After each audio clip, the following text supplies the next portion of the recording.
വേദിയിലിരിക്കുന്ന നമുക്കൊക്കെ പ്രിയങ്കരനും ആദരണീയനും നമുക്കൊക്കെ ആവേശവും ഇന്ത്യയുടെ പ്രതീക്ഷയും നമുക്കൊക്കെ ഏറ്റവും ഹൃദയത്തിൽ നമ്മൾ സ്നേഹിക്കുകയും ബഹുമാനിക്കുകയും ആദരിക്കുകയും ചെയ്യുന്ന പ്രിയപ്പെട്ട രാഹുൽജി, വേദിയിലിരിക്കുന്ന UDFിൻ്റെ KC വേണുഗോപാൽജി ആൻഡ് പ്രിയപ്പെട്ട VD അടക്കമുള്ള വേദിയിലിരിക്കുന്ന ഐക്യ ജനാധിപത്യ മുന്നണിയുടെ നേതാക്കന്മാരെ, പ്രിയപ്പെട്ട സഹോദരന്മാരെ, പ്രിയപ്പെട്ട സഹോദരിമാരെ, പ്രിയപ്പെട്ട നാട്ടുകാരെ, നമ്മളൊക്കെ കഴിഞ്ഞ ലോക്സഭാ തെരഞ്ഞെടുപ്പ് കഴിഞ്ഞപ്പോൾ നമുക്കൊക്കെ ഒരു ജീവൻ തിരിച്ചു കിട്ടിയ ഒരവസ്ഥയിലാണ്.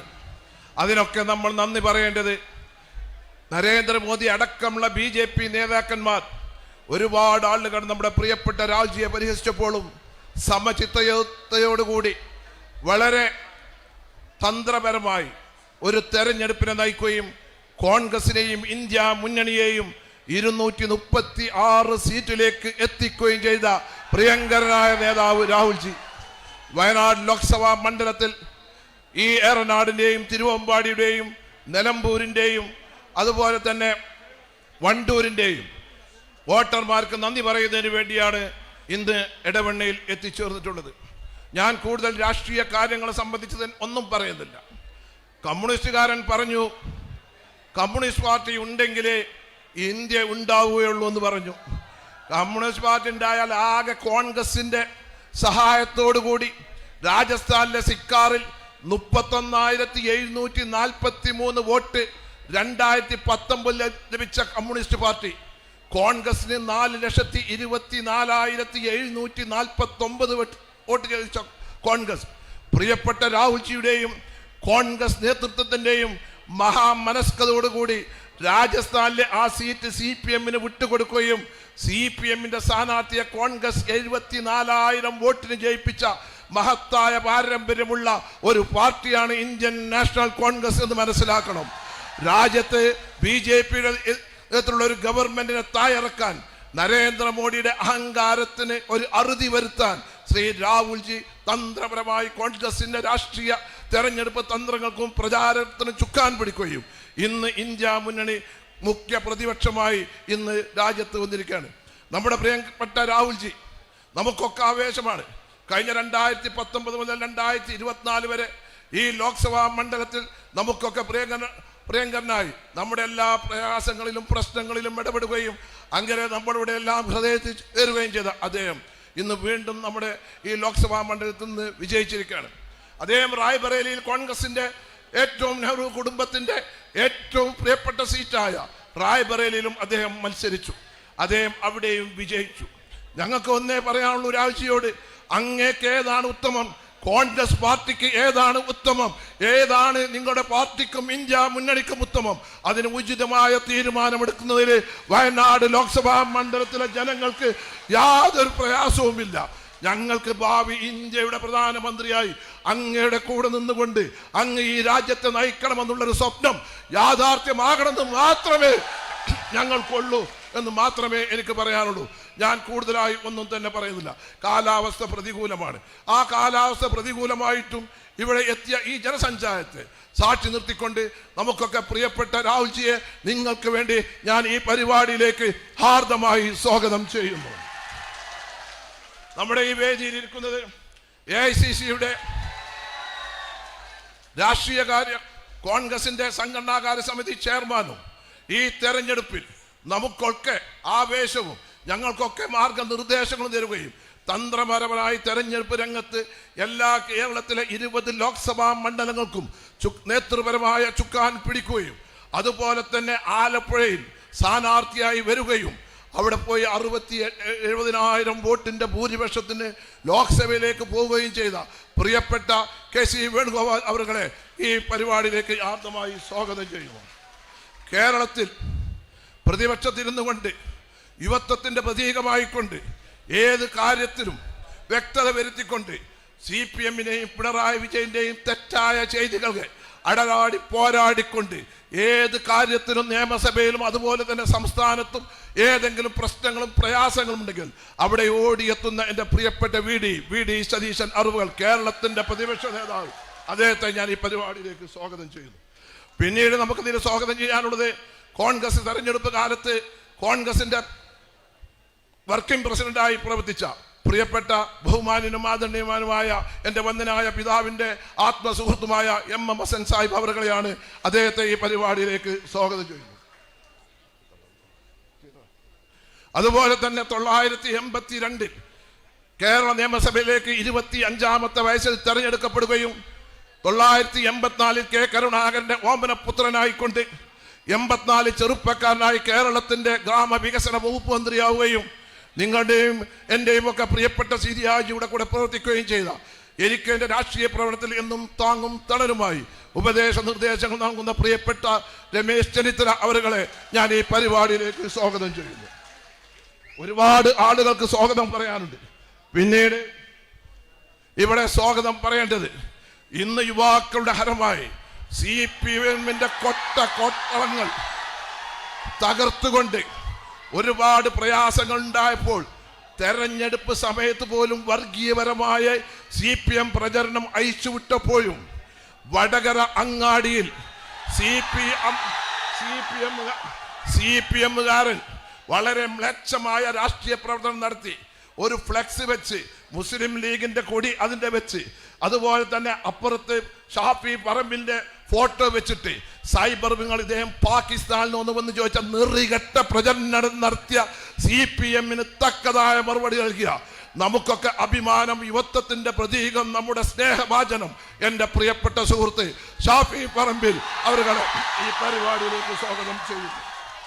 പിന്നീട് ഇവിടെ സ്വാഗതം പറയാനുള്ളത് ഈ തെരഞ്ഞെടുപ്പിന് ലോക്സഭാ മണ്ഡലത്തിന്റെ തെരഞ്ഞെടുപ്പ് കമ്മിറ്റി കൺവീനർ എൻ്റെ പ്രിയപ്പെട്ട സുഹൃത്ത്, വളരെ സൗമ്യതയോടുകൂടി, ഞാൻ കുറച്ച് അഗ്രസീവ് ആയാലും അത് വളരെ പക്വതയോടുകൂടി കൈകാര്യം ചെയ്യുന്ന എൻ്റെ പ്രിയപ്പെട്ട സ്നേഹിത സഹപ്രവർത്തകൻ, ഈ തെരഞ്ഞെടുപ്പ് കമ്മിറ്റിയുടെ കൺവീനർ പ്രിയപ്പെട്ട AP അനിൽകുമാർ MLA അവരുകളെ ഈ പരിപാടിയിലേക്ക് സ്വാഗതം ചെയ്യും.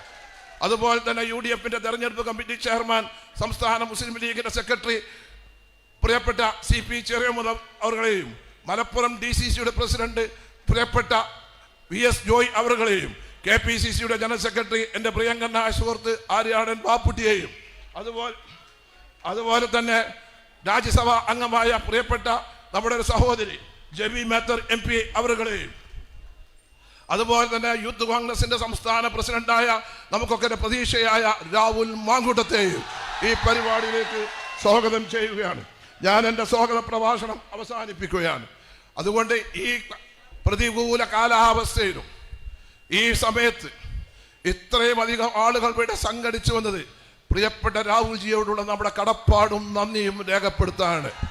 ആ വന്ന നിങ്ങളെ എല്ലാ സഹോദരന്മാരെയും സഹോദരിമാരെയും വിദ്യാർത്ഥികളെയും നാട്ടുകാരെയും UDF-ന്റെ നേതാക്കന്മാരെയും എല്ലാവരെയും ഒറ്റവാക്കിൽ സ്വാഗതം ചെയ്തുകൊണ്ട് ഈ ചടങ്ങിന്റെ അധ്യക്ഷ സ്ഥാനത്തേക്ക് വേണ്ടി പ്രിയപ്പെട്ട നമ്മുടെ തെരഞ്ഞെടുപ്പ് കമ്മിറ്റി കൺവീനർ പ്രിയപ്പെട്ട AP അനിൽകുമാർ അവരുകളെ സാദരം ക്ഷണിച്ചുകൊണ്ട് ഞാൻ എൻ്റെ വാക്കുകൾ അവസാനിപ്പിക്കുന്നു. നന്ദി. ജയ് ഹിന്ദ്.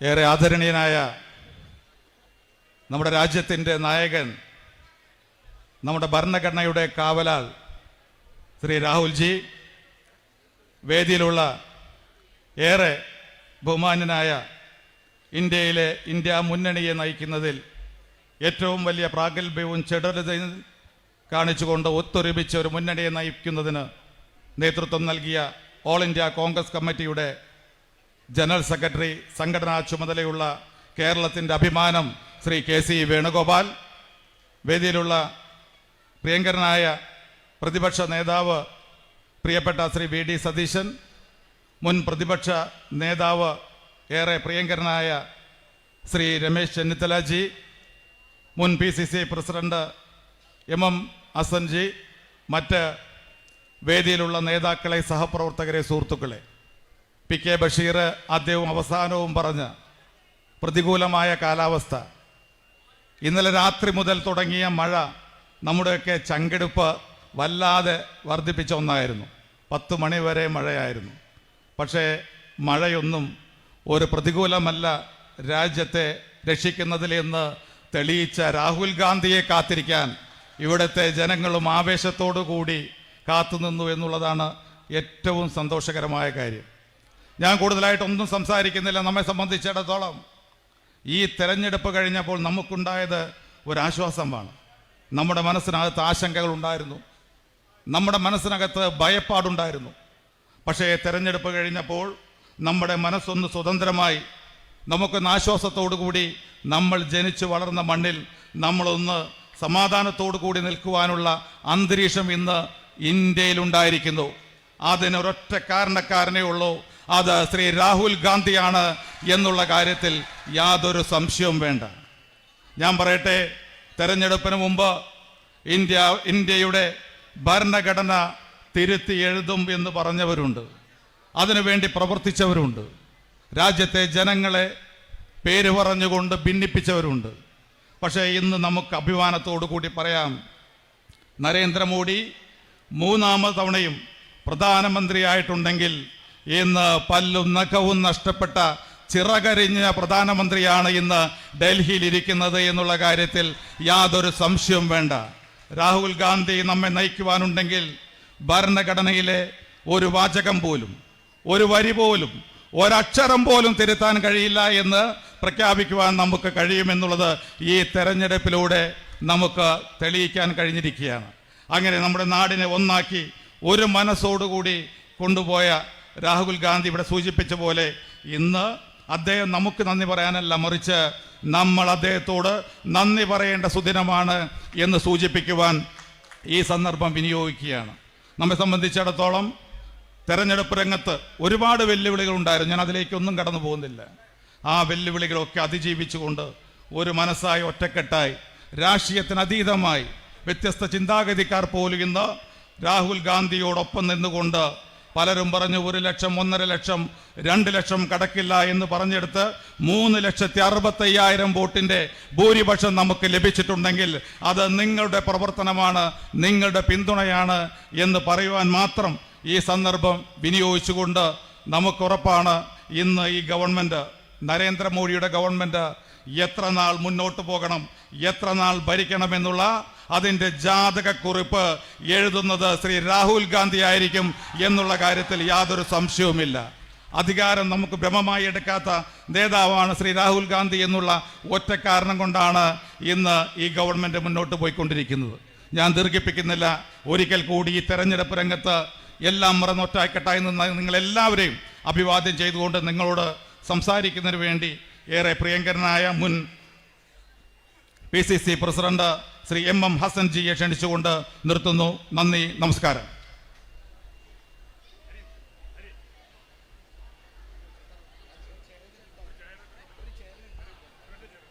പ്രിയപ്പെട്ട അധ്യക്ഷൻ ശ്രീ അനിൽകുമാർ, നമ്മുടെ എല്ലാം അഭിമാനമായ പ്രിയങ്കരനായ രാഹുൽജി, ശ്രീ KC വേണുഗോപാൽ, പ്രതിപക്ഷ നേതാവ് ശ്രീ VD സതീശൻ, ശ്രീ രമേശ് ചെന്നിത്തല, ശ്രീ ഷാഫി പറമ്പിൽ, ശ്രീ PK ബഷീർ, മറ്റു നേതാക്കളെ, പ്രിയമുള്ള സഹോദരി സഹോദരന്മാരെ, സഹപ്രവർത്തകരെ, രാഹുൽജി ഇപ്പോൾ നമ്മുടെ മുമ്പിൽ വന്നിരിക്കുന്നത് നമ്മുടെ പാർലമെന്റ് അംഗമായിട്ടാണ്.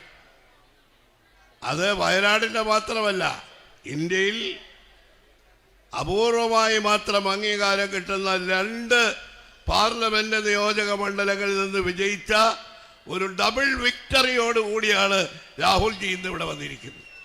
ഇവിടെ നമ്മുടെ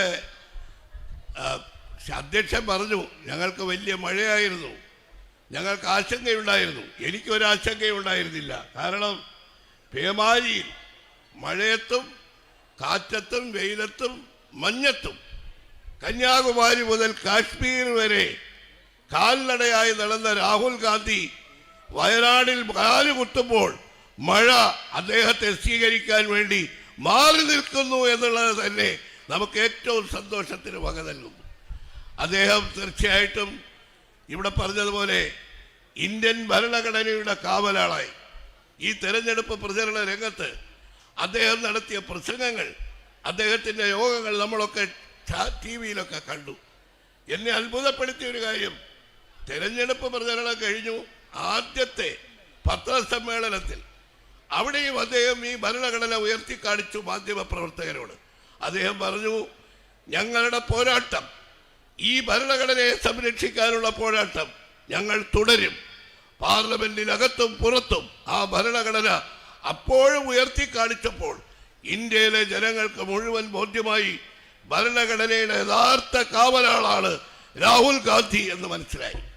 ഇവിടെ ഇനി അദ്ദേഹം അടുത്തു വരുന്നത്, ഇവിടെ ബഷീർ പ്രത്യാശ പ്രകടിപ്പിച്ചത് ഭാവിയിൽ ഇന്ത്യയുടെ പ്രധാനമന്ത്രിയായി അദ്ദേഹത്തെ കാണാൻ സ്വീകരിക്കാൻ ഞങ്ങൾ ആഗ്രഹിക്കുന്നു എന്നാണ്. ഞാൻ അതിനൊരു ഭേദഗതി അവതരിപ്പിക്കുന്നു. ഒരുപക്ഷേ ഈ ലോക്സഭയുടെ കാലാവധി അവസാനിക്കുന്നതിന് മുമ്പ് അദ്ദേഹം ഇന്ത്യയുടെ പ്രധാനമന്ത്രിയായി ഇവിടെ വരണം എന്ന് നമ്മൾ ആഗ്രഹിക്കുകയാണ്.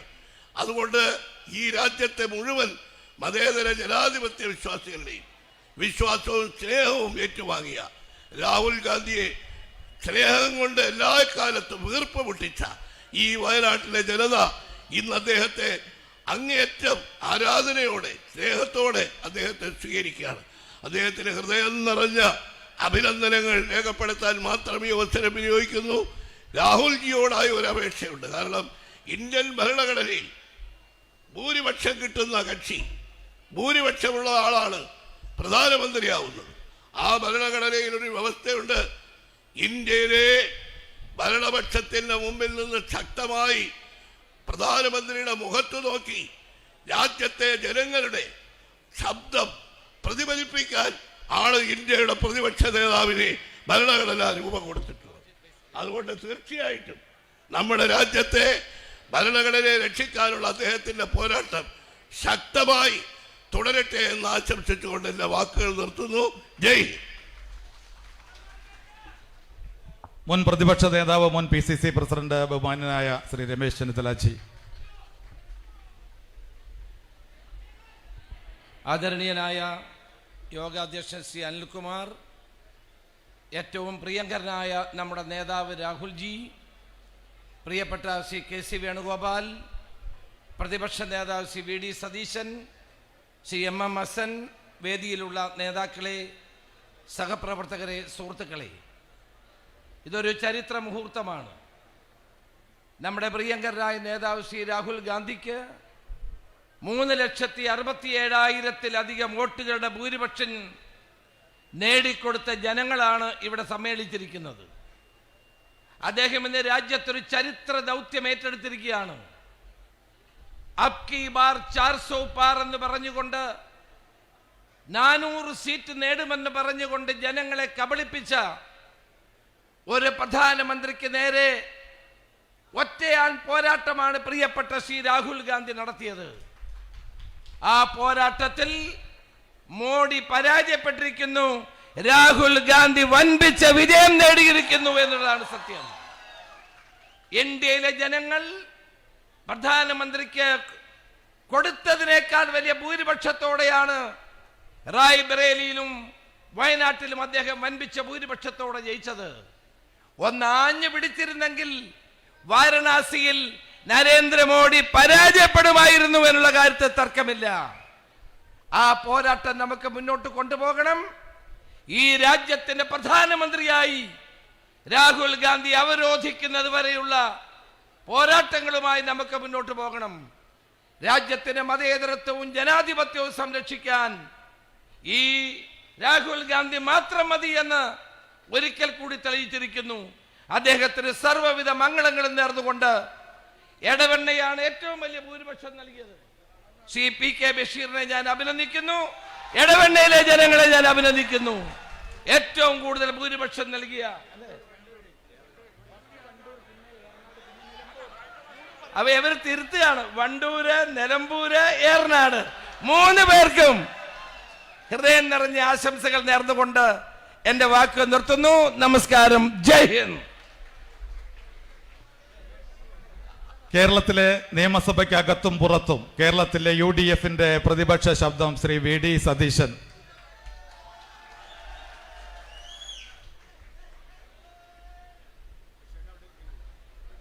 ഏറ്റവും പ്രിയങ്കരനായ രാഹുൽജി, വേദിയിലും സദസ്സിലും ഇരിക്കുന്ന ബഹുമാന്യരെ, ശ്രീ രാഹുൽ ഗാന്ധിയെ ഉജ്ജ്വലമായ ഭൂരിപക്ഷത്തിൽ വിജയിപ്പിച്ച വയനാട്ടിലെ വോട്ടർമാരോട് കേരളത്തിലെ UDFിനുള്ള ഹൃദയംഗവുമായ നന്ദി ഞാൻ ആദ്യം പ്രകാശിപ്പിക്കുന്നു. നമുക്കറിയാം, ഇന്ന് രാഹുൽ ഗാന്ധി കേവലം ഒരു വ്യക്തിയല്ല, ഈ രാജ്യത്തെ ജനാധിപത്യ വിശ്വാസികളുടെ സ്വപ്നവും പ്രതീക്ഷയും അവരുടെ ഹൃദയവുമാണ്. നമുക്കറിയാം, ഗവൺമെൻറ് രൂപീകരിച്ചവർ മ്ലാനവതരായിരിക്കുന്നു, രൂപീകരിക്കുന്നതിൻ്റെ തൊട്ടിപ്പുറത്തെത്തിയവർ ആഹ്ലാദഭരിതരായിരിക്കുന്നു. ഈ ഒരു വിചിത്രമായ കാഴ്ചയാണ് രാജ്യത്തുള്ളത്. അതായത് വിജയത്തിന് തുല്യമായിരുന്നു നമ്മുടെ ഈ നേട്ടം എന്നാണ് രാജ്യം നമ്മളോട് പറയുന്നത്. ഈ മനുഷ്യനിലാണ് മുഴുവൻ പ്രതീക്ഷ. ഒരു രാജ്യം മുഴുവൻ ഈ രാജ്യത്തിൻ്റെ ഭരണഘടന സംരക്ഷിക്കാൻ, ജനാധിപത്യത്തിൻ്റെയും മതേതരത്വത്തിൻ്റെയും കാവലാളാകാൻ ഈ രാജ്യം മുഴുവൻ പ്രതീക്ഷ അർപ്പിച്ചിരിക്കുന്ന ശ്രീ രാഹുൽ ഗാന്ധിക്ക് നിങ്ങളുടെ എല്ലാവരുടെയും പേരിൽ അഭിനന്ദനം അർപ്പിച്ചുകൊണ്ട് ഞാൻ എൻ്റെ വാക്കുകൾ ചുരുക്കുന്നു. നന്ദി. ഓരോ മലയാളിക്കും അഭിമാനമായി മാറിയ ഇന്ത്യൻ നാഷണൽ കോൺഗ്രസിന്റെ AICC general secretary Shri KC Venugopal. സമാരാധ്യനായ രാഹുൽജി, ബഹുമാന്യ നേതാക്കളെ, സത്യത്തിൽ ഏറ്റവും വികാര നിർഭരമായിട്ടുള്ള ഒരു നിമിഷമാണ്. കഴിഞ്ഞ 10 കൊല്ലത്തെ പോരാട്ട ഭൂമിയിൽ എല്ലാവരാലും പരിഹസിക്കപ്പെട്ട്, എല്ലാവരാലും ഒറ്റപ്പെടുത്താനുള്ള പരിശ്രമം നടത്തപ്പെട്ട്, ഒരൊറ്റയാനായി സധൈര്യം മുന്നോട്ട് പോയ ഒരു നേതാവിൻ്റെ പിന്നിൽ ഇന്ത്യൻ ജനത അണിനിരന്ന അപൂർവമായിട്ടുള്ള നിമിഷമാണ് 2024 പാർലമെൻറ്റ് തിരഞ്ഞെടുപ്പ്. നരേന്ദ്രമോദി, നിങ്ങൾ ഈ മനുഷ്യൻ്റെ പാർലമെൻറ്റ് അംഗത്വം റദ്ദാക്കി 64 മണിക്കൂർ ഒരു ഗ്ലാസ് വെള്ളം പോലും കൊടുക്കാതെ, ഒരു കേസുമില്ലാത്ത കേസിൽ എൻഫോഴ്സ്മെന്റ് ഡയറക്ടറിനെ അയച്ച് ചോദ്യം ചെയ്തു. രാജ്യത്തുടനീളം 20ഓളം കേസുകളിൽ പ്രതിയാക്കി 1 മാസം 1 കോടതി എന്ന കണക്കിൽ രാജ്യമെങ്ങും നടത്തിപ്പിച്ചു. വിദ്വേഷത്തിന്റെ പകയുടെ വിത്തുകൾ എല്ലായിടത്തും പാകി ഒരേ ഒരു ശബ്ദം, ഈ രാഹുൽ ഗാന്ധി നിങ്ങൾ പറഞ്ഞ് ആക്ഷേപിച്ച വാക്കുകൾ ഞാനിവിടെ ആവർത്തിക്കുന്നില്ല, ആക്ഷേപത്തിൻ്റെ എല്ലാം നിങ്ങൾ അണിനിരത്തി. പക്ഷെ നിങ്ങൾ പറഞ്ഞു, പ്രതിപക്ഷത്തിരിക്കാൻ പോലും നിങ്ങളെ ഞങ്ങൾ അനുവദിക്കില്ല എന്ന് നിങ്ങൾ പറഞ്ഞു. എനിക്ക് സത്യത്തിൽ വയനാട്ടിലെ ജനതയോട് ഏറ്റവും അഗൈതവുമായി നന്ദിയുണ്ട്. ലോക്സഭാംഗത്വം റദ്ദാക്കിയപ്പോഴും, ED ക്വസ്റ്റ്യൻ ചെയ്തപ്പോഴും, രാഹുൽ ഗാന്ധിയെ വേട്ടയാടാൻ ശ്രമിച്ചപ്പോഴും എല്ലാം ഒരു മനസ്സോടെ ഞങ്ങളുണ്ട് കൂടെ എന്ന് പറഞ്ഞു നിന്നവരാണ് വയനാട്ടിലെ ജനത എന്നുള്ളത് അഭിമാനപൂർവ്വം ഉയർത്തിപ്പിടിക്കാൻ ഞാൻ ആഗ്രഹിക്കുകയാണ്. ആ ഒരു ശബ്ദം, വയനാട് നിന്നും നമ്മൾ കേട്ട ശബ്ദം നന്ദിയോടെ ഓർമ്മിക്കുകയാണ്. പ്രിയപ്പെട്ടവരെ, അമേഠി, റായ്ബറേലി, വയനാട്, ഇത് 3ഉം രാഹുൽ ഗാന്ധിക്ക് ഏറ്റവും ഇഷ്ടപ്പെട്ട മണ്ഡലങ്ങളാണ് എന്നുള്ള കാര്യത്തിൽ സംശയമില്ല. എല്ലാവരും പറഞ്ഞു അമേഠിയിൽ മത്സരിക്കാതെ റായ്ബറേലിയിലേക്ക് ഓടുന്നു. മോഡി പരിഹസിച്ചു, വയനാടും തോൽക്കുമെന്നുള്ളത് കൊണ്ടാണ് റായ്ബറേലിയിൽ പോയി മത്സരിക്കുന്നത്, വയനാട് തോക്കുന്നുള്ളത് കൊണ്ടാണെന്ന് മോഡി പ്രസംഗിച്ചു. പക്ഷേ നിങ്ങൾ എന്നിട്ട് പറഞ്ഞു, അമേഠിയിൽ നിർത്തിയ സ്ഥാനാർത്ഥിയെക്കുറിച്ച് പറഞ്ഞു, രാഹുൽ ഗാന്ധിയുടെ PA ആണെന്ന് പോലും പറഞ്ഞു പലരും. പക്ഷെ അവസാനം നരേന്ദ്രമോദിക്ക് വാരണസിയിൽ കിട്ടിയ ഭൂരിപക്ഷത്തെക്കാൾ കൂടുതൽ വോട്ടിൻ്റെ ഭൂരിപക്ഷത്തിൽ അമേഠി കൂടി തിരിച്ചു പിടിച്ച കാഴ്ചയാണ് ഈ തെരഞ്ഞെടുപ്പ് കണ്ടത് എന്നുള്ള കാര്യം നിങ്ങൾ മനസ്സിലാക്കണം. ഇതൊരു പോരാട്ടത്തിൻ്റെ തുടക്കം മാത്രമാണ്. ഞാൻ ദീർഘിപ്പിക്കുന്നില്ല. ഒരു കാര്യം നിങ്ങൾക്ക് ഉറപ്പിക്കാം, ഇന്ത്യൻ ഭരണഘടനയും ഇന്ത്യയിലെ ജനാധിപത്യ മതേതര വിശ്വാസങ്ങളും ഈ നിൽക്കുന്ന നമ്മുടെ നേതാവിൽ സുരക്ഷിതമാണ് എന്നുള്ള കാര്യം ഇന്ത്യയിലെ ജനങ്ങൾ വിളിച്ചു പറഞ്ഞ തെരഞ്ഞെടുപ്പാണ് ഈ തെരഞ്ഞെടുപ്പ്. ഇനിയും നമുക്ക് ഒരുപാട് ദൂരം മുന്നോട്ട് പോകാനുണ്ട്. എല്ലാം തീർന്നുവെന്ന് അവകാശപ്പെട്ട് നമ്മൾ ആരും മുന്നോട്ട് പോകുന്നില്ല. ഇനിയുള്ള പോരാട്ടമുഖങ്ങളിൽ വിട്ടുവീഴ്ചയില്ലാതെ, സന്ധിയില്ലാതെ ഓരോ ഇഞ്ചും മുന്നോട്ട് പോകാൻ, പ്രതിപക്ഷത്തെ നയിക്കാൻ പ്രിയങ്കരനായ രാഹുൽ ഗാന്ധിയുടെ ഏറ്റവും ഉജ്ജ്വലമായ നേതൃത്വം നമുക്ക് അവസരം നൽകട്ടെ എന്ന് പ്രാർത്ഥിച്ചുകൊണ്ട് വയനാടിന് ജനങ്ങൾക്ക് വോട്ട് ചെയ്ത് വിജയിപ്പിച്ച ജനങ്ങൾക്ക് അഗൈതവുമായി നന്ദി രേഖപ്പെടുത്തിക്കൊണ്ട് അവസാനിപ്പിക്കുന്നു. നന്ദി. ജയ് ഹിന്ദ്. നമ്മളേറെ പ്രതീക്ഷയോട് കാത്തിരിക്കുന്ന ഈ രാജ്യത്തിന്റെ ശബ്ദം, voice of India, Shri Rahul Gandhi നിങ്ങളോട് സംസാരിക്കും.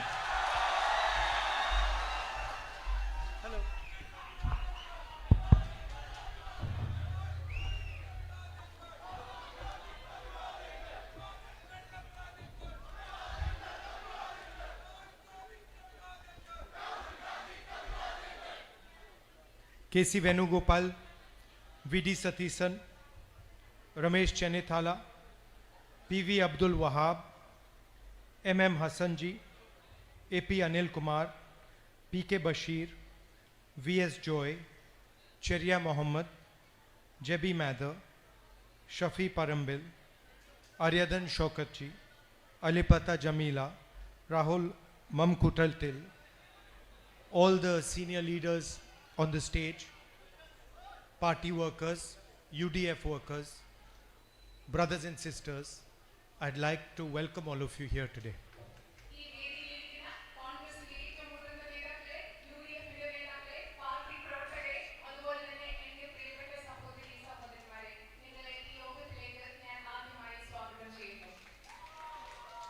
I'd like to start by thanking every single person in Wayanad who supported me.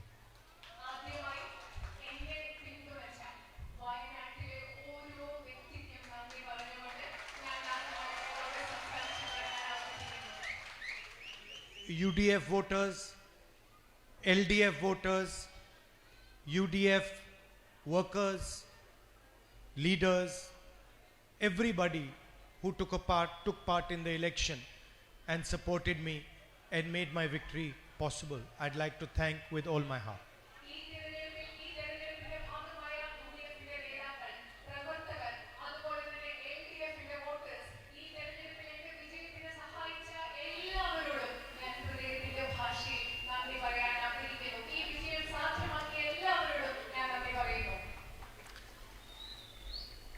Many years ago, when I was a little boy, my grandmother and my mother took me to a Kathakali performance.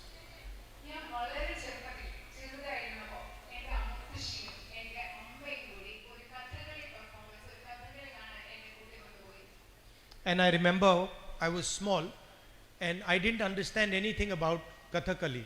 So it was maybe 2 hours long and I wanted to leave the room.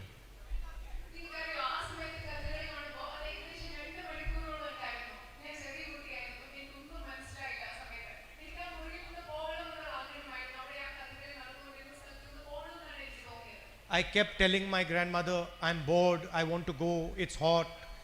Every excuse I could find, I kept telling her.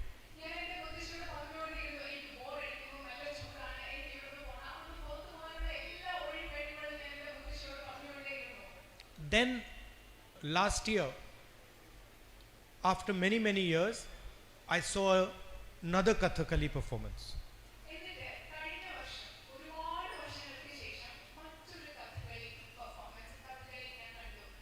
And this time, there was a lady who was explaining me exactly what was going on.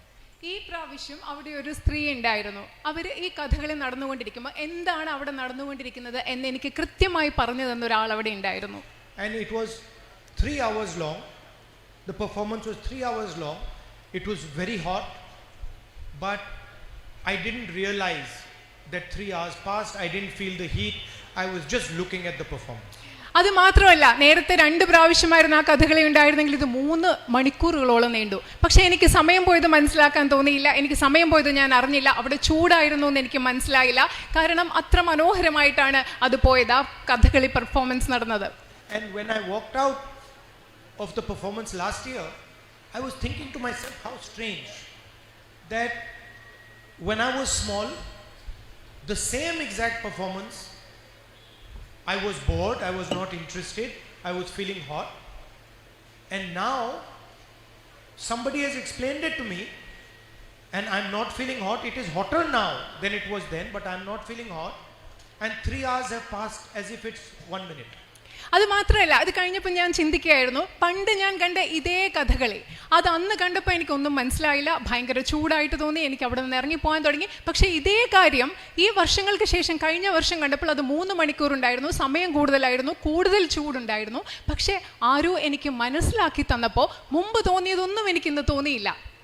And the difference was that this time I understood that this is the tradition, the voice, the expression of the people of Kerala.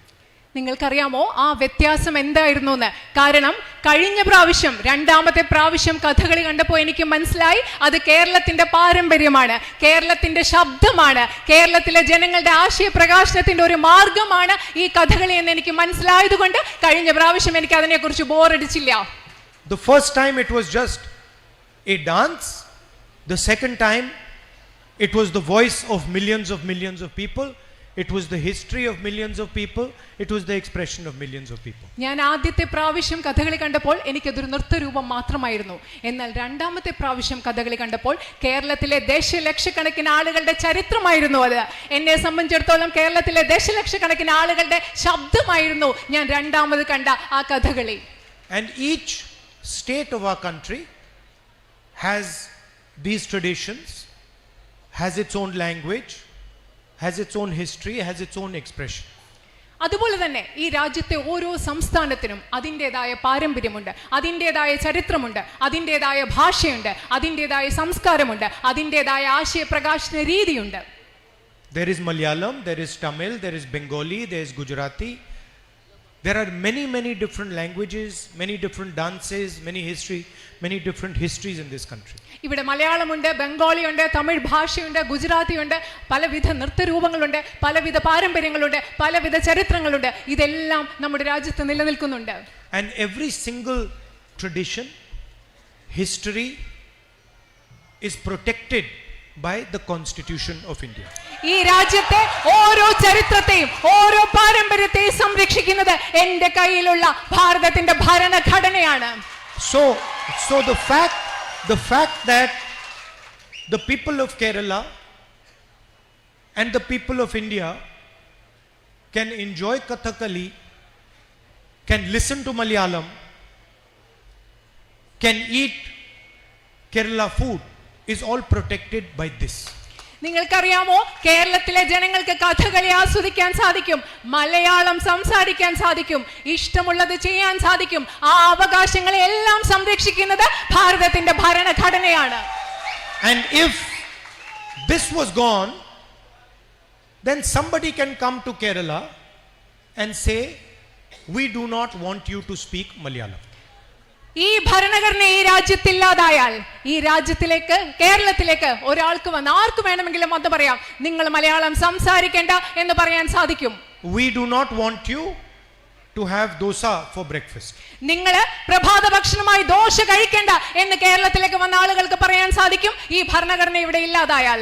Or we don't like this particular tradition of yours. നിങ്ങളുടെ ഒരു പ്രത്യേക പാരമ്പര്യം ഞങ്ങൾക്ക് ഇഷ്ടമല്ല എന്ന് ആർക്കെങ്കിലും കേരളത്തിൽ വന്ന് പറയാൻ സാധിക്കും, ഈ ഭരണഘടന ഇവിടെ ഇല്ലാതായാൽ. And the fight in this election was about the Constitution. ഈ തെരഞ്ഞെടുപ്പിൽ നടന്ന പോരാട്ടം എന്ന് പറയുന്നത് ഈ ഭരണഘടനയെ കുറിച്ചുള്ള പോരാട്ടമാണ് ഈ തെരഞ്ഞെടുപ്പിൽ ഇവിടെ നടന്നത്. And it was on one side millions of Indian people saying that we want our tradition, we believe in our language, we believe in our culture, we believe in our history, and we will define our future. ഒരു ഭാഗത്ത് ഈ പോരാട്ടത്തിൽ ഒരു ഭാഗത്തുള്ള ആളുകൾ പറഞ്ഞത് എന്താണ്? ഞങ്ങൾക്ക് ഞങ്ങളുടെ പാരമ്പര്യം വേണം, ഞങ്ങൾക്ക് ഞങ്ങളുടെ ചരിത്രം വേണം, ഞങ്ങൾക്ക് ഞങ്ങളുടെ ഭാഷ വേണം, ഞങ്ങളുടെ സംസ്കാരം വേണം, ഞങ്ങളുടെ ഭാവി എന്തെന്ന് ഞങ്ങൾ തീരുമാനിക്കും, ഞങ്ങൾ അതിനെ നിർവചിക്കും എന്ന് പറഞ്ഞ ഒരു കൂട്ടം ആളുകളാണ് ഈ തെരഞ്ഞെടുപ്പിൽ ഒരു ഭാഗത്ത് നിന്ന് പോരാട്ടം നടത്തിയത്. And on the other side, the Prime Minister and Mr. Amit Shah, who said no, if we want the people of Kerala to speak Hindi, then the people of Kerala will speak Hindi. If we want the Tamils to not to speak Tamil, then the people of Tamil Nadu will not speak Tamil. നിങ്ങൾക്കറിയാമോ, മറുവശത്ത് ഈ പോരാട്ടത്തിന്റെ മറുവശത്ത് ആരാണ് ഉണ്ടായിരുന്നത്? പ്രധാനമന്ത്രിയും അമിത്ഷായും. അവരെന്താണ് പറഞ്ഞത്? കേരളത്തിലെ ജനങ്ങൾ ഹിന്ദി സംസാരിക്കണമെന്ന് ഞങ്ങൾ പറയുകയാണെങ്കിൽ അവർ ഹിന്ദി സംസാരിക്കും. തമിഴ്നാട്ടിലെ ജനങ്ങൾ തമിഴ് സംസാരിക്കേണ്ട എന്ന് ഞങ്ങൾ പറയുകയാണെങ്കിൽ അവർ തമിഴ് സംസാരിക്കില്ല എന്ന് പറഞ്ഞ പ്രധാനമന്ത്രിയും അമിത്ഷായുമാണ് ഈ പോരാട്ടത്തിന്റെ മറുഭാഗത്തുണ്ടായിരുന്നത്. If we want Onam to be celebrated, then only Onam will be celebrated. ഞങ്ങൾ ഇവിടെ ഓണം ആഘോഷിക്കണമെന്ന് ഞങ്ങൾ ആഗ്രഹിക്കുന്നെങ്കിൽ മാത്രമാണ് മലയാളി ഓണം ആഘോഷിക്കാൻ പോവുക എന്നാണ് പ്രധാനമന്ത്രി And we will decide whether Kathakali is danced in Kerala or some other dance. കേരളത്തിൽ കഥകളി എന്ന നൃത്തരൂപം വേണോ എന്ന് ഞങ്ങൾ തീരുമാനിക്കും, അതോ മറ്റേതെങ്കിലും രൂപം വേണോ എന്ന് ഞങ്ങൾ തീരുമാനിക്കും എന്നാണ് അവർ ചിന്തിച്ചതും പറഞ്ഞതും. And the beautiful thing is that they had a fundamental misunderstanding. അതിലേറ്റവും മനോഹരമായ കാര്യം എന്ന് പറയുന്നത് അവർക്ക് അടിസ്ഥാനപരമായ ഒരു തെറ്റിദ്ധാരണയുണ്ടായിരുന്നു. They thought that just because they have political power, just because they have ED, they have CBI, they have the income tax department, they can dictate to the people of India what is going to happen. അവരുടെ ഏറ്റവും പ്രധാനപ്പെട്ട തെറ്റിദ്ധാരണ എന്താണെന്നറിയോ? അവരുടെ കയ്യിൽ രാഷ്ട്രീയ അധികാരം ഉണ്ടായിരുന്നതുകൊണ്ട്, ED ഉണ്ടായിരുന്നതുകൊണ്ട്, CBI ഉണ്ടായിരുന്നതുകൊണ്ട്, income tax ഉണ്ടായിരുന്നതുകൊണ്ട് ഇന്ത്യയിലെ ജനങ്ങൾ എന്ത് തീരുമാനിക്കണം, എന്ത് ചെയ്യണം എന്ന് തങ്ങൾക്ക് നിർദ്ദേശിക്കാം, ആജ്ഞാപിക്കാം എന്ന് അവർ കരുതിയതാണ് അവരുടെ അടിസ്ഥാനപരമായ തെറ്റിദ്ധാരണ. And the people of Kerala, the people of Uttar Pradesh, they showed the Prime Minister, people of all other states showed the Prime Minister that you cannot dictate to the people of India what we want. കേരളത്തിലെ ജനങ്ങൾ, ഉത്തർപ്രദേശിലെ ജനങ്ങൾ, India മുഴുവനുള്ള ജനങ്ങൾ പ്രധാനമന്ത്രിക്ക് കാണിച്ചു കൊടുത്തു, ഞങ്ങൾ എന്ത് ചെയ്യണമെന്ന്, ഞങ്ങൾ ആരാണെന്ന് നിങ്ങൾക്ക് ഞങ്ങളോട് ആജ്ഞാപിക്കാൻ സാധിക്കില്ല എന്ന് ഈ രാജ്യത്തെ ജനങ്ങൾ കാണിച്ചു കൊടുത്തു. And the people of India also told them that the constitution is our voice. Do not touch the constitution. അതുമാത്രമല്ല, ഇന്ത്യയിലെ ജനങ്ങൾ പ്രധാനമന്ത്രിയോട് പറഞ്ഞു, ഈ ഭരണഘടന ഞങ്ങളുടെ ശബ്ദമാണ്, അതിനെ തൊട്ട് കളിക്കരുതെന്ന് ഇന്ത്യൻ പ്രധാനമന്ത്രിയോട് ഇന്ത്യയിലെ ജനങ്ങൾ പറഞ്ഞു. 21st century is a visual century. 21ാം നൂറ്റാണ്ട് എന്ന് പറയുന്നത് കാഴ്ചകളുടെ ഒരു ലോകമാണ്. Images have become much more important. ഇന്ന് നമ്മൾ കാണുന്ന ഈ ലോകത്ത് ഇമേജുകൾ, ചിത്രങ്ങൾ, പ്രതിച്ഛായകൾ അത് വളരെയധികം പ്രധാനപ്പെട്ടതാണ്. Before the election you saw BJP leaders saying we will tear up the constitution, we will throw the constitution away, we will change the constitution. നിങ്ങൾ തെരഞ്ഞെടുപ്പിന് മുമ്പ് കേട്ട് കാണും ബിജെപിയുടെ നേതാക്കൾ പറഞ്ഞത്, ഞങ്ങൾ കോൺസ്റ്റിറ്റ്യൂഷനെ ഇല്ലാതാക്കും, ഞങ്ങൾ ഭരണഘടനയെ എടുത്തു കളയും എന്നൊക്കെ പറഞ്ഞത് നിങ്ങൾ കേട്ടിട്ടുണ്ടാവും. Arrogance of power. അത് അധികാരത്തിന്റെ ധാർഷ്ട്യത്തിലാണ് അവർ പറഞ്ഞത്. After the election you saw the Prime Minister doing this to the constitution. പക്ഷേ തെരഞ്ഞെടുപ്പിന് ശേഷം ഇന്ത്യൻ പ്രധാനമന്ത്രി ഭരണഘടനയോട് ഇങ്ങനെ ചെയ്യുന്നത് നിങ്ങൾ കണ്ടിട്ടുണ്ടാവും. So you can see that the people of India have spoken. നിങ്ങൾക്ക് കാണാൻ സാധിക്കും ഇന്ത്യയിലെ ജനങ്ങൾ എങ്ങനെ സംസാരിച്ചു, അവർ സംസാരിച്ചു എന്ന് നിങ്ങൾക്ക് കാണാൻ സാധിക്കും. And also notice that hatred has been defeated by love and affection. അതുമാത്രമല്ല, നിങ്ങൾ ഇതുകൂടി ശ്രദ്ധിക്കണം, ഈ രാജ്യത്തെ വെറുപ്പിനെ ഈ രാജ്യത്തെ ജനങ്ങൾ സ്നേഹം കൊണ്ട്, വാത്സല്യം കൊണ്ട് ഈ രാജ്യത്തെ ജനങ്ങൾ പരാജയപ്പെടുത്തിയിരിക്കുന്നു. Arrogance has been defeated by humility. ധാർഷ്ട്യത്തെ വിനയം കൊണ്ട് പരാജയപ്പെടുത്തിയിരിക്കുന്നു. In fact, the truth is the Prime Minister barely escaped in Varanasi. നിങ്ങൾക്കറിയോ, സത്യം എന്ന് പറഞ്ഞാൽ പ്രധാനമന്ത്രി വാരണാസിയിൽ കഷ്ടിച്ച് രക്ഷപ്പെട്ടതാണ് എന്നതാണ് സത്യം. And he would have been defeated himself in Varanasi. അദ്ദേഹം തന്നെത്താൻ അവിടെ പരാജയപ്പെട്ടേനെ വാരണാസിയിൽ. The BJP was defeated in Ayodhya. BJP അയോധ്യയിൽ പരാജയപ്പെട്ടു. So even the people of Ayodhya have sent a message to the BJP that we do not appreciate hatred and violence. അതുമാത്രമല്ല, അയോധ്യയിലെ പോലും ജനങ്ങൾ ബിജെപിക്ക് കൃത്യമായൊരു സന്ദേശം നൽകി, ഞങ്ങൾ അക്രമത്തെ, വെറുപ്പിനെ ഞങ്ങൾ ഉൾക്കൊള്ളുന്നില്ല എന്ന് അയോധ്യയിലെ ജനങ്ങൾ ബിജെപിക്ക് കൃത്യമായ സന്ദേശം നൽകി. And the single biggest message that the people of India have given is that we are multiple traditions, we are many states, we have many histories, and every single one of these histories, every single one of these traditions, every single one of these religions is going to be respected. ഈ രാജ്യത്തെ ജനങ്ങൾ നൽകിയ ഏറ്റവും പ്രധാനപ്പെട്ട സന്ദേശം, ബി.ജെ.പിക്ക് നൽകിയ ഏറ്റവും പ്രധാനപ്പെട്ട സന്ദേശം എന്ന് പറയുന്നത് ഞങ്ങൾ വ്യത്യസ്ത സംസ്കാരങ്ങളാണ്, ഞങ്ങൾ വ്യത്യസ്ത പാരമ്പര്യങ്ങളാണ്, ഞങ്ങൾ വ്യത്യസ്ത ഭാഷകളാണ്, ഞങ്ങൾ വ്യത്യസ്ത സംസ്ഥാനങ്ങളാണ്, ഞങ്ങൾ വ്യത്യസ്ത മതങ്ങളാണ്. ഈ രാജ്യത്ത് ഈ ഓരോ മതവും ഓരോ ഭാഷയും ഓരോ സംസ്കാരവും ഓരോ സംസ്ഥാനവും ഓരോ ചരിത്രവും ബഹുമാനിക്കപ്പെടണം എന്ന സന്ദേശമാണ് ഇന്ത്യയിലെ ജനങ്ങൾ കൃത്യമായി നൽകിയത്. I can tell you that the government that has been formed in Delhi is a crippled government. ഞാൻ പറയാം നിങ്ങളോട്, ഇന്ന് ഡൽഹിയിൽ ഉണ്ടായിരിക്കുന്ന ഒരു ഗവൺമെന്റ് സമ്പൂർണ്ണമായ ഒരു ഗവൺമെന്റ് അല്ല, പ്രശ്നങ്ങളുള്ള ഒരു ഗവൺമെന്റ് തന്നെയാണ്. The opposition has dealt a fatal blow to the BJP. ബി.ജെ.പിക്ക് കഠിനമായ ഒരു അടിയാണ് ഇന്ത്യയിലെ പ്രതിപക്ഷം നൽകിയിരിക്കുന്നത്. And you will see that even Mr. Narendra Modi's attitude will have to change. നിങ്ങൾ ശ്രദ്ധിച്ചാൽ മനസ്സിലാക്കാൻ പറ്റും, നരേന്ദ്രമോദിയുടെ കാഴ്ചപ്പാട്, നരേന്ദ്രമോദിയുടെ സമീപനം മാറേണ്ടിയിരിക്കുമെന്ന് നിങ്ങൾക്ക് മനസ്സിലാക്കാൻ സാധിക്കും. Because the people of India have sent him a clear message. കാരണം ഇന്ത്യയിലെ ജനങ്ങൾ അദ്ദേഹത്തിന് കൃത്യമായ ഒരു സന്ദേശം നൽകിയിട്ടുണ്ട്. From our perspective, our role of opposition will continue. നമ്മുടെ കാഴ്ചപ്പാടിൽ നിന്ന് പ്രതിപക്ഷം എന്ന രീതിയിൽ നമ്മുടെ പങ്ക്, ഉത്തരവാദിത്വം അത് തുടർന്നുകൊണ്ടിരിക്കും. We proposed an alternative vision for the people of India, a pro-poor, compassionate vision, and we will fight for that vision. ഈ രാജ്യത്തെ ജനങ്ങൾക്ക് മുമ്പിൽ ഈ രാജ്യത്തിന്റെ വികസനത്തിന് വേണ്ടിയിട്ടുള്ള ഒരു ബദൽ ദർശനം ഇന്ത്യൻ നാഷണൽ കോൺഗ്രസ് അവതരിപ്പിച്ചു. സഹാനുഭൂതിയുള്ള, കാരുണ്യമുള്ള, ഈ രാജ്യത്തെ ജനങ്ങളോട്, ദരിദ്രരോട് ചേർന്ന് നിൽക്കുന്ന ഒരു ദർശനം. അതിനുവേണ്ടി, ആ കാഴ്ചപ്പാടിന് വേണ്ടി ഞങ്ങൾ പൊരുതിക്കൊണ്ടേയിരിക്കും. We are committed to making India a fairer society, a more productive society. കൂടുതൽ ഉൽപാദനക്ഷമമായ, കൂടുതൽ ന്യായയുക്തമായ ഒരു സമൂഹമായി ഇന്ത്യയെ മാറ്റുന്നതിന് വേണ്ടി ഞങ്ങൾ തുടർന്നും പരിശ്രമിച്ചുകൊണ്ടേയിരിക്കും. Now I have a dilemma in front of me. ഇപ്പോ എൻ്റെ മുന്നിൽ വലിയ ഒരു ധർമ്മ സങ്കടമുണ്ട്. The question is, will I be member of parliament of Wayanad or will I be member of parliament of Raebareli? എൻ്റെ മുന്നിലുള്ള ഏറ്റവും വലിയ ധർമ്മസങ്കടം ചോദ്യം എന്ന് പറയുന്നത്, ഞാൻ റായ്ബറേലിയിലെ പാർലമെന്റ് അംഗമാവുമോ ആയി തുടരുമോ അതോ വയനാട്ടിലെ പാർലമെന്റ് അംഗമായി തുടരുമോ?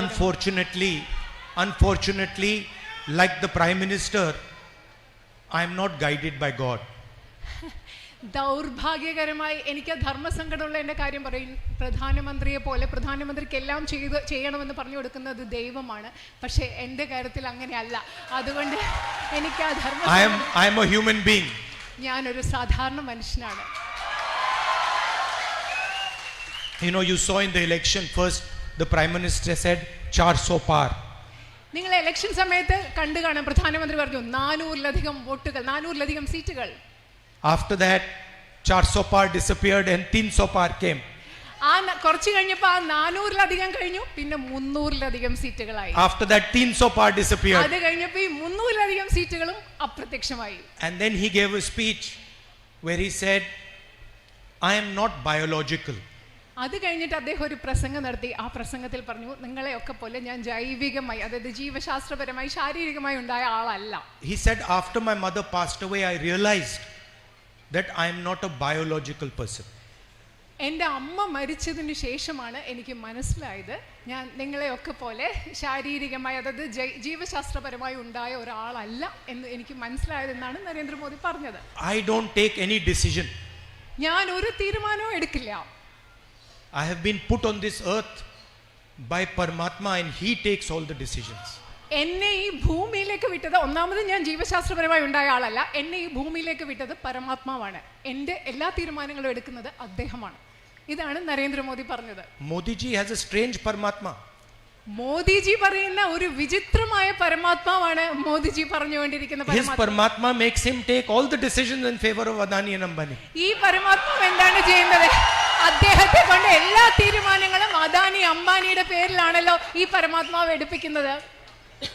Paramatma tells him, Narendra Modi ji, this morning you are going to give Bombay airport to Adani. പരമാത്മാവ് അദ്ദേഹത്തോട് ഒരു രാവിലെ പറയുന്നു, ഇന്ന് രാവിലെ നിങ്ങൾ ബോംബെ വിമാനത്താവളം അദാനിക്ക് കൊടുക്കൂ. Okay, now you gave Bombay, now you give Lucknow. അപ്പൊ നിങ്ങൾ ബോംബെ കൊടുത്തു കഴിഞ്ഞു, ഇനി നിങ്ങൾ ലക്നോ കൊടുക്കും. Good, now you have given 7 airports, now you give power plants.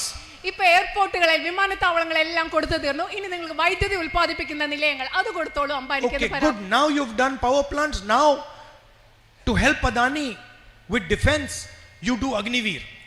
നിങ്ങൾ എല്ലാ പവർ പ്ലാന്റുകളും, അതായത് വൈദ്യുതി ഉൽപ്പാദന നിലയങ്ങളെല്ലാം കൊടുത്തു കഴിഞ്ഞു, ഇനി എന്ത് ചെയ്യും? പ്രതിരോധത്തിൽ അദാനിയെ സഹായിക്കാൻ വേണ്ടി നിങ്ങൾ അദ്ദേഹത്തിന് അഗ്നിവീർ പദ്ധതി, ഇത് പരമാത്മാവ് അദ്ദേഹത്തിനും നരേന്ദ്രമോദിക്ക് കൊടുക്കുന്ന നിർദ്ദേശങ്ങളാണ്. But unfortunately, I do not have this luxury because I'm a human being and God does not order me. ശരിക്കും നരേന്ദ്രമോദി പറയുന്ന പോലെയുള്ള ഈ ഒരു വിശേഷ സൗഭാഗ്യം എനിക്കില്ല. കാരണം നരേന്ദ്രമോദിയോട് സംസാരിക്കുന്ന പോലെ പരമാത്മാവ് എന്നോട് സംസാരിക്കുന്നില്ല, കാരണം ഞാനൊരു സാധാരണ മനുഷ്യനാണ്. In fact, it is for me, it is much simpler.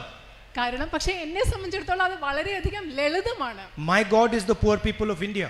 കാരണം എന്റെ ദൈവം എന്ന് പറയുന്നത് ഈ രാജ്യത്തെ ദരിദ്രരായ മനുഷ്യരാണ് എന്റെ ദൈവം. My God is the people of Wayanad. എന്റെ ദൈവം എന്ന് പറയുന്നത് വയനാട്ടിലെ ജനങ്ങളായ നിങ്ങൾ ഓരോരുത്തരുമാണ്.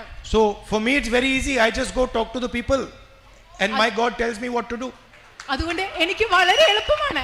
ഞാൻ പോയി എൻ്റെ ജനങ്ങളോട്, നിങ്ങളോട് ചോദിക്കും ഞാൻ എന്ത് ചെയ്യണം, നിങ്ങൾ എൻ്റെ ദൈവമാണ്, അപ്പൊ നിങ്ങൾ പറയുന്നത് ഞാൻ ചെയ്യും, എനിക്ക് എളുപ്പമാണ്. Anyway, back to the question of Wayanad or Raebareli. അതുകൊണ്ട് വീണ്ടും ആ ചോദ്യം വരികയാണ്, വയനാടാണോ റായ്ബറേലിയാണോ? ആ ചോദ്യം ഞാൻ ഇവിടെ ചോദിക്കുകയാണ്. What I will commit to you is that both Wayanad and Amethi and Raebareli will be happy with my decision. ഞാൻ നിങ്ങളോട് പറയുന്നത്, ഞാൻ നിങ്ങൾക്ക് ഉറപ്പ് നൽകുന്ന ഒരു കാര്യം എന്ന് പറയുന്നത്, ഞാൻ ഏത് തീരുമാനമെടുത്താലും ആ തീരുമാനം വയനാട്ടിലെ ജനങ്ങൾക്കും റായ്ബറേലിയിലെ ജനങ്ങൾക്കും സന്തോഷമുള്ള തീരുമാനമായിരിക്കും. Once again, thank you very much for your love and your affection, for your support and for all the energy that you gave me in this difficult period. ഒരിക്കൽ കൂടി നിങ്ങളുടെ എല്ലാ സ്നേഹത്തിനും, നിങ്ങളുടെ എല്ലാ വാത്സല്യത്തിനും, നിങ്ങളുടെ എല്ലാ പിന്തുണയ്ക്കും, അതുപോലെ തന്നെ ബുദ്ധിമുട്ടുള്ള ഈ കാലഘട്ടത്തിൽ നിങ്ങൾ എനിക്ക് നൽകിയ എല്ലാ ഊർജത്തിനും ഞാൻ ഒരിക്കൽ കൂടി നിങ്ങളോട് നന്ദി പറയുന്നു. And I look forward to seeing you again soon. നിങ്ങളെ വളരെ വേഗം വീണ്ടും കാണുന്നതിൽ ഞാൻ ആഗ്രഹിക്കുന്നു. Thank you. നന്ദി. പ്രിയമുള്ളവരെ, നമ്മുടെ സമ്മേളനം ഇവിടെ അവസാനിക്കുകയാണ്. നമ്മുടെ ഏറെ പ്രിയങ്കരനായ MP ശ്രീ ഷാഫി പറമ്പിൽ, രാജ്യസഭാംഗം ശ്രീ, അതുപോലെ തന്നെ ജബി മേത്തർ, നമ്മുടെ ഏറ്റവും പുതിയ നമ്മുടെ രാജ്യസഭാംഗം അഡ്വക്കേറ്റ് ഹാരിസ് ബീരാൻ, എല്ലാവരും വേദിയിലുണ്ട്. അവരുടെയൊക്കെ ആശംസകൾ അറിയിക്കുന്നു. ഇന്നലെ തെരഞ്ഞെടുക്കപ്പെട്ട കാലിക്കറ്റ് യൂണിവേഴ്സിറ്റിയുടെ ചെയർമാനും ജനറൽ സെക്രട്ടറി ഉൾപ്പെടെയുള്ള ഭാരവാഹികളാണ് നിങ്ങൾ രാഹുൽ ഗാന്ധിയോടൊപ്പം നിൽക്കുന്നത്. അവർക്കും അഭിവാദ്യങ്ങൾ നേരുന്നു. നന്ദി പറയുന്നതിന് വേണ്ടി DCC പ്രസിഡന്റ് VS ജോയിയെ ക്ഷണിക്കുന്നു.